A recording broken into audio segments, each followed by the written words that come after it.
జగన్మోహన్ రెడ్డి కేసులు కొట్టేయొచ్చా? Electoral bond and quid pro quo రెండు ఇంచుమించు ఒకటేనా?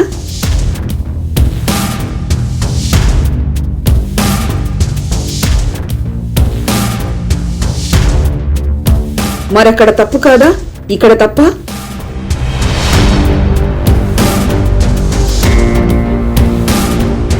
కేంద్ర నేతలకి ఒకటి, రాష్ట్ర నేతలకి మరొకట? ఇప్పుడు దేశంలో హాట్ టాపిక్ గా ఎలక్టరల్ బాండ్స్ అది న్యాయసమ్మతమే అని ఒక వర్గం, కాదు తప్పని మరొక వర్గం వాదిస్తున్నారు.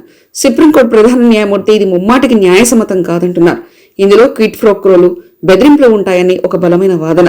అలాగని ఎలక్ట్రికల్ బాండ్స్ ని రద్దు చేస్తే దొంగల దారిలో ఆ డబ్బు పార్టీలకు చేరుతుందని, కనుక ఆ బ్లాక్ మనీని అరికట్టడానికి ఎలక్ట్రికల్ బాండ్స్ ఒక మార్గమని అంటున్నారు అందరూ. కొందరు కేంద్ర మంత్రులు కూడా ఈ విషయంపై ఏకాభిప్రాయంతో ఉన్నారు. ప్రతి ఎలక్షన్ ఖర్చుతో కూడుకున్నది. ప్రతి పార్టీకి డబ్బు కావాల్సిందే. ఆ డబ్బులు ఎలా వస్తుంది? విరాళాల రూపంలో రావాలి. మరి ఫండ్ పేరుతో విరాళాలు ఎవరిస్తారు? పెద్ద పెద్ద వ్యాపారవేత్తలు, పారిశ్రామికవేత్తలు ఇవ్వాలి. వాళ్ళైనా ఎందుకు ఇస్తారు? పలానా పార్టీ అధికారంలోకి వస్తే పలానా కాంట్రాక్ట్ తీసుకోవడానికి ఉపయోగపడతారన్న ఆలోచనతోనే ఇస్తారు. ఉదాహరణకి ఒక పెద్ద వ్యాపారవేత్త ఉన్నాడు. అతను ఒక రాజకీయ నాయకుడు కూడా. తనకున్న పరిచయాలతో ఈ 500 కోట్ల రూపాయల కాంట్రాక్టు ఒకటి పొందగలిగాడు. ఆ యాక్టివిటీ మొదలు కాకపోయినా వెంటనే అధికార పార్టీకి 40 కోట్ల రూపాయల విరాళం ఇచ్చి ఎలక్ట్రికల్ బాండ్ తీసుకున్నారు. అంటే ఏదో లోపకాయలుగా వచ్చిన విరాళం కాకుండా అఫీషియల్ గా ఆన్ రికార్డ్ ఇచ్చిన విరాళం అన్నమాట. ఇతనికి ఆన్ పేపర్ కాంట్రాక్ట్ ఉంది కాబట్టి ఇచ్చాడు. లేకపోయినా ఆశతో ముందే విరాళాలు ఇస్తారు చాలా మంది. అటువంటి ఆలోచన లేకపోయినా, పలానా పార్టీ మీద ఆసక్తి అస్సలు లేకపోయినా, రాజకీయాల జోలికి వెళ్లడం ఎందుకనే ఆలోచన ఉన్న విరాళాలు ఇవ్వరు. ఆ స్వేచ్ఛ ప్రతి ఒక్కరికి ఉంటుంది. బలవంతంగా ఇవ్వాల్సిన అవసరం ఏం లేదు. ఇష్టపడో ఆశపడో ఇవ్వడంలో తప్పులేదు.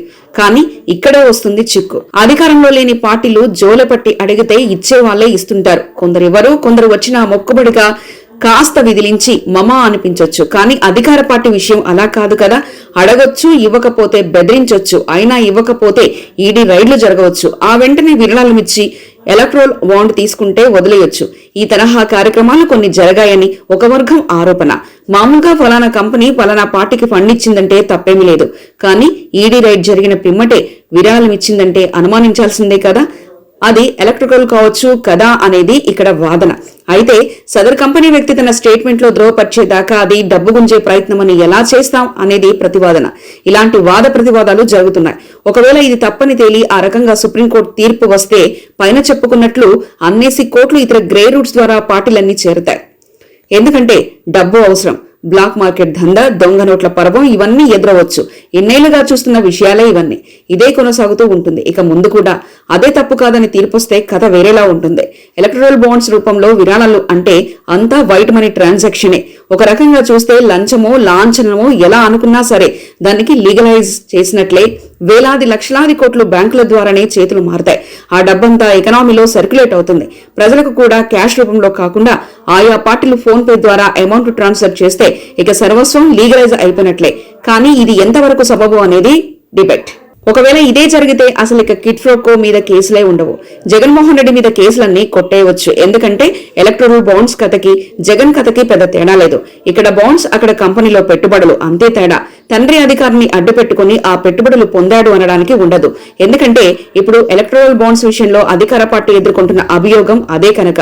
నైతికంగా తప్పు అనుకునేవి ఒక్కోసారి న్యాయసమ్మతం అవుతాయి.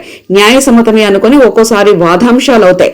వాదాంశాలుగా ఉన్నవి కొన్ని సడన్ గా నిర్విధాంశాలుగా మారొచ్చు. అవసరార్థం అన్యాయాలు న్యాయాలైపోవచ్చు. కాలక్రమంలో ఎప్పుడు ఏమైనా జరగవచ్చు. ఉదాహరణకు మద్యపానం అనారోగ్యమని తెలుసు. ప్రజల ఆరోగ్యం కాపాడుకోవడం ప్రభుత్వ ధర్మం. కానీ మద్యం లేనిదే అంబారికి వ్యవస్థ లేదు. అది లేనిదే ప్రభుత్వానికి డబ్బు రావడం లేదు. అందుకే మద్యపాన నిషేధమని అప్పట్లో ఎన్టీఆర్ కొన్నాళ్లు నడిపిన తర్వాత ఎత్తేయాల్సి వచ్చింది. ఏది నైతికం, ఏది న్యాయం, ఏది అవసరం అంటే ఏం చెప్పగలం? అలాగే ప్రతి విషయంలోనూ చూడాలి. ఈ ఎలక్ట్రికల్ బాండ్స్ విషయంలో సుప్రీం తీర్పు ఏమిస్తుందో. మరిన్ని కథనాల కోసం సబ్స్క్రైబ్ చేసుకోండి మీ అక్షర శిల్పం.